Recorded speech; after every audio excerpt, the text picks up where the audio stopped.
সেই ছাদের উপরে আসলে কি নেই, কি সবজি নেই, কি গাছ নেই। আজকে আমি আপনাদের সামনে নিয়ে এসেছি কৃষিবিদ ইবাদ আলী ভাইকে, যিনি শেকড় প্রযুক্তির ছাদ কৃষি সম্পর্কে আপনাদের বিস্তারিত জানাবেন। আর আজকে তার নিজস্ব যে ছাদ, পুরো বিষয়টা আপনাদেরকে দেখাবো। আপনারা পুরো ভিডিওটি দেখতে সাথে থাকবেন। ভাইয়া, এই শিকড় প্রযুক্তি সম্পর্কে আপনি একটু জানান। আচ্ছা, শিকড় প্রযুক্তি হচ্ছে গাছের শিকড়ের বিন্যাস এবং গঠন অনুযায়ী মাটি, পানি এবং পরিমিত খাবারের ব্যবহার এই অনুযায়ী ব্যবহার করতে হবে। অনেকে শিকড় প্রযুক্তি বোঝে না। আসলে কিছু কিছু গাছের শিকড় পাশে বাড়ে, গভীরে কম যায়। যে সমস্ত গাছের শিকড় পাশে বাড়ে তাকে পাশে মাটি দিতে হবে। যেমন লাউ, কুমড়া, ঝিঙ্গা, চিচিঙ্গা, এগুলোর শিকড় গভীরে 3 থেকে 4 ইঞ্চি যায়, পাশে 4 থেকে 5 ফুট যায়। তাহলে এদের পাশে দিবেন, গভীরে কম দিবেন, গভীরে 4 ইঞ্চি দিবেন। আবার কিছু কিছু গাছের শিকড় একটু গভীরে যায়, যেমন কন্দ জাতীয় উদ্ভিদ, যেটা আমরা বলি এই যে বিশেষ করে মূলা, গাজর, এইগুলো সুন্দর করে আপনারা একটু টবে লাগাবেন। আর একটা ফল গাছ যেটা, সেটা হচ্ছে বেড সিস্টেমে, চ্যানেল সিস্টেমে লাগাবেন এবং ফলের জন্য 10 ইঞ্চি মাটির গভীরতা লাগবে। এই যে বেডটা আপনি তৈরি করেছেন, এটা কত ইঞ্চি বেড তৈরি করেছেন? আসলে এটা 3 ফিট বাই 4 ফিট। এটা হচ্ছে 3 ফিট চওড়া, আর এটা হচ্ছে 6 ফিট লম্বা এবং 4 ইঞ্চি হচ্ছে মাটির গভীরতা। এখানে 4 ইঞ্চিও নয়, 3 ইঞ্চি দিয়েছি। তা 3 ইঞ্চিতেও এরকম মাটি এত সুন্দর হয়।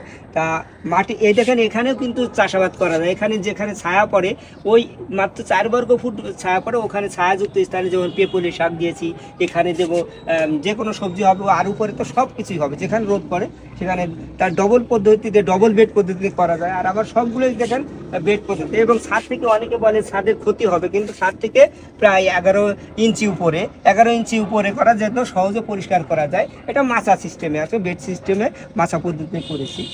আমার ভালো লাগে এবং পুরো ছাদটাকে একেবারেই কৃষি খামার হিসেবে গড়ে তুলেছি। ছাদ থেকে পারিবারিক পুষ্টি নিশ্চিত করা যায়, সহজে চাষ করা যায়, খরচ অত্যন্ত কম। যেখানে একটা হাইড্রোপনিক একটা সিস্টেম করতে প্রায় 94,000 টাকা লাগে, সেখানে আমার এখানে একটা সিস্টেম মাত্র 10 থেকে 15,000 টাকা লাগে। ফলন কিন্তু দ্বিগুণ। আপনার এই সাথে কত প্রকারের সবজি আছে? প্রায় 15 থেকে 20 প্রকারের সবজি। 20 প্রকারের সবজি। আপনার ছাদের জায়গা কতটুকু? 1200 বর্গ ফুটের মধ্যে করা।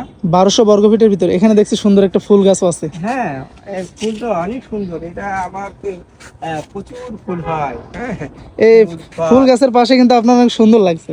ফুল ফল না, আমার লাগছে, ধন্যবাদ। আসলে সুন্দরের থেকে মানসিক সৌন্দর্য বড়। আচ্ছা, এই যে পাতাগুলো, এগুলো কিসের পাতা? এটা হচ্ছে পুদিনা পাতা। এগুলো? হ্যাঁ, এগুলোর বাজারে চাহিদা কেমন? চাহিদা 600 টাকা কেজি। 600 টাকা কেজি? 60 টাকা শ। হ্যাঁ, এখন চাই হিসেবে খাই। এখন এপাশে দেখছি আবার এই যে করলা লাগিয়েছেন, ওপাশে শসা আছে না? হ্যাঁ, শসা আছে, করলা আছে, লাউ আছে। আপনার এই যে এখানে আমি দেখতে পাচ্ছি সুন্দর একটা লাউ ঝুলছে।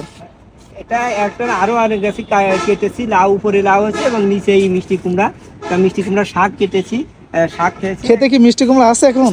হ্যাঁ, মিষ্টি কুমড়া থাকবে না কেন? মিষ্টি কুমড়া দেখুন কি চমৎকার হচ্ছে। হ্যাঁ, এটা তো মাশাআল্লাহ অনেক সুন্দর।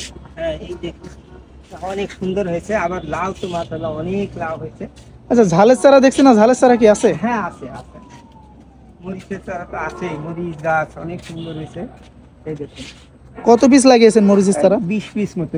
20 পিস। গত বছর আমি প্রায় 115টা গাছ ছিল, 40 কেজি মরিচ তুলেছি 115টা গাছে।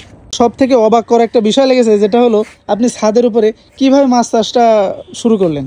এই যে আমি চৌবাচ্চা তৈরি করছি কাঠ দিয়ে, পলি দিয়ে, এবং মাটি নিচে কিন্তু মাটি দিয়েছে, প্রায় 2 ইঞ্চি মাটি দিয়ে, তারপরে পানি দিয়েছি এবং এখানে শিং মাছ রোপণ করে শিং মাছ চাষ করেছি। মাছের খেতে দেন কি আপনি? একটা ভাত দেই, বিভিন্ন ভাত এবং প্লাঙ্কটন, জো প্লাঙ্কটন, অর্থাৎ এখানে ভিতরে যে উদ্ভিদগুলো আছে সেগুলো খায়। এদের বিভিন্ন রকম খাবার আছে।